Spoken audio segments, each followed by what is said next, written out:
তখন বুধবার রাত 10টা ঢাকা বিশ্ববিদ্যালয়ের ফজলুল হক মুসলিম হলে চোর সন্দেহে তোফাজ্জলকে কয়েক দফা মারধরের পর ক্যান্টিনে ভাত খাওয়ানো হয়।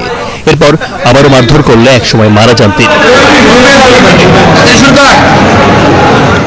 এই ঘটনায় 7 সদস্যের একটি তদন্ত কমিটি গঠন করে ঢাকা বিশ্ববিদ্যালয়। পিটিয়ে হত্যার সাথে জড়িত থাকার অভিযোগে এরই মধ্যে হলের 3 শিক্ষার্থী সুমন, জালাল এবং শাকিলকে আটক করে পুলিশের কাছে দিয়েছে বিশ্ববিদ্যালয়ের প্রশাসন।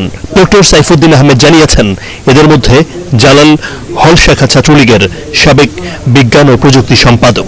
সিসি ক্যামেরার ফুটেজ দেখে এর সঙ্গে জড়িতদের দৃষ্টান্তমূলক শাস্তির দাবি জানিয়েছে বৈষম্য বিরোধী ছাত্র আন্দোলন। দেশে যদি এই মব জাস্টিস ঘটে তাহলে তো এই অভ্যুত্থান ব্যাহত হবে।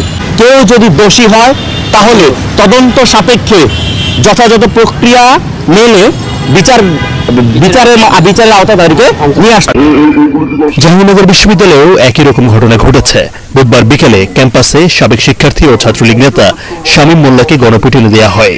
মারধরের পর একদল শিক্ষার্থী পুলিশের কাছে সোপর্দ করলে চিকিৎসাধীন অবস্থায় গণস্বাস্থ্য হাসপাতালে তার মৃত্যু হয়। এ ঘটনায় জড়িতদের সর্বোচ্চ শাস্তি নিশ্চিতে তদন্ত কমিটি গঠন করা হয়েছে। ছাত্রলীগ করলেই তাকে প্রকাশ্যে মারা যাবে না, কারণ দেশে আইন আছে। আমরা স্পষ্ট ঘোষণা করছি, বাংলাদেশে কোথাও যদি মব জাস্টিস হয় বৈষম্য ছাত্র আন্দোলনের বিপক্ষে রুখে দাঁড়াবে। ছাত্র সংসদ কার্যকর হয় এবং প্রশাসন ব্যবস্থা যদি আরো উন্নত হয় এবং আমরা যেই প্রেরণা নিয়ে সেই স্পিডের যদি প্রকৃতপক্ষে প্রতিফলন ঘটে তাহলে মব জাস্টিস কখনোই থাকবে না বাংলাদেশে। 5 আগস্টে ছাত্র জনতার অভ্যুত্থানের পর এমন মব জাস্টিসের ঘটনার প্রতিবাদ জানিয়ে সরকারকে আরো কঠোর হওয়ার তাগিদ দিয়েছেন বৈষম্য বিরোধীরা।